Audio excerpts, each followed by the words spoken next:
So, one of my other big important life lessons to my younger kids, my younger students, and by that I mean like fifth grade, where they can handle it. They can handle the truth. There's no tooth fairy. There's no Santa. There's no happy ending in most of the fairy tales they were raised on. This is why I love my job. I get to disabuse children of spurious knowledge that their parents inflicted on them by dragging them to, well, not dragging, but, taking them to Disney movies as children. So, all fairy tales are really horrible. And the best part about it is they're horrible in every culture they originate in. There's something called the tale type. So most cultures have some version of Cinderella that they came up with completely on their own. There's I believe, 3rd century retelling of Cinderella called The Wailing Women in the Cave, I think. There's all these stories, and none of them are particularly happy. Most of them are bordering on horrifying. If not at the ending, the beginning certainly.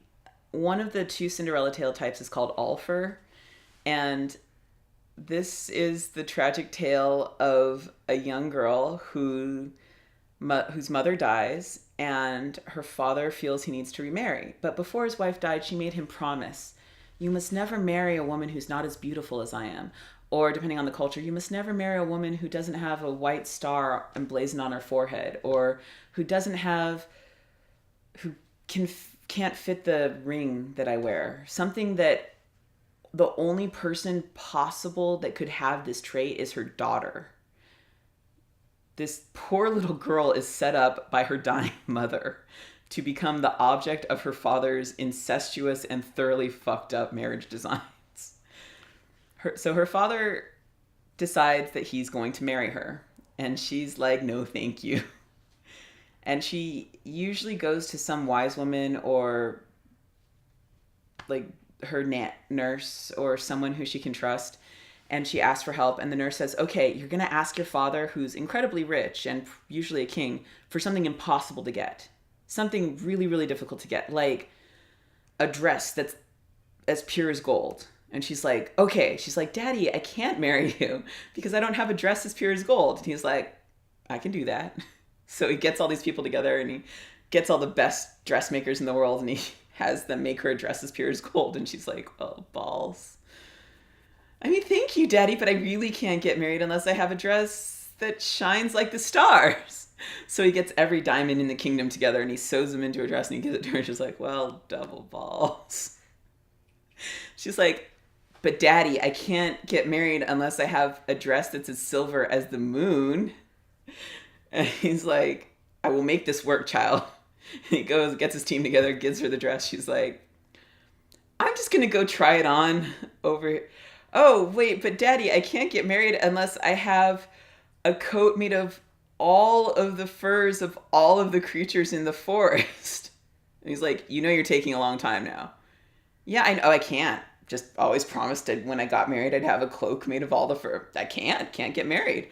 And he, hunts down every poor little bastard animal in the forest and sews all their skins together and gives it to her. Just like, "I'm just going to go try it on and make sure it fits over here." And then she runs. She just runs for it. She goes out into the forest, stumbles through it, wears the cloak so she stays hidden, comes to a richer man's house, either a richer king or a higher level of noble than her father was. Comes to a king's house, knocks on the door at the scullery, asks for work. Because she's covered in these furs and they can't see her, they assume she's this ugly, old, bent, deformed creature, and they give her work. But they keep her hidden from the royalty. One day she has a day off, and she gets herself all scrubbed up and pretty, and she puts on her pretty dress, and she's looking at herself in the mirror, and the prince or the son of the nobleman is walking by, and he sees her through the crack in the window, and he's in love. He's like, "Pretty girl with fantastic fashion sense. I like it. I want her. She's my choice now." And he asks around, and he finds out that the girl who lives in that room, or however he finds out, is called Allfer. That's what they call her. And so he takes ill, because when you're in love in those days, you have to take to the bed when you're in love. And he says the only thing that could possibly make him feel better is a cake made by the hands of Allfer. And the servants are like, "But she's horrible. Why would... Okay, Prince, sure, you make it." So she makes this cake and she takes off one of her rings and she pushes it into the middle of the cake so he breaks a tooth. No. So he finds it and he realizes that she's secretly the princess that he saw, and he keeps the ring and he falls in love and he takes to the bed again because he's even more in love, and same demand. He must have a white cake made by the hands of Alfur. And she does the same thing, puts another ring because apparently she absconded with half the castle's jewelry into the cake. He finds it again. The third time he demands that the cake be served to him by Alfur in person. So she goes and puts the cloak on and hobbles out there and hands him the cake. And he breaks it open and finds the third ring, and he is in love, and he stands up and he throws off her cloak, and she's there resplendent in one of her gowns. And he makes her his princess, and she doesn't have to ever talk to her incestuous father again. But extra added happy ending bonus, he's decided it's okay that she's getting married to someone who's not her father.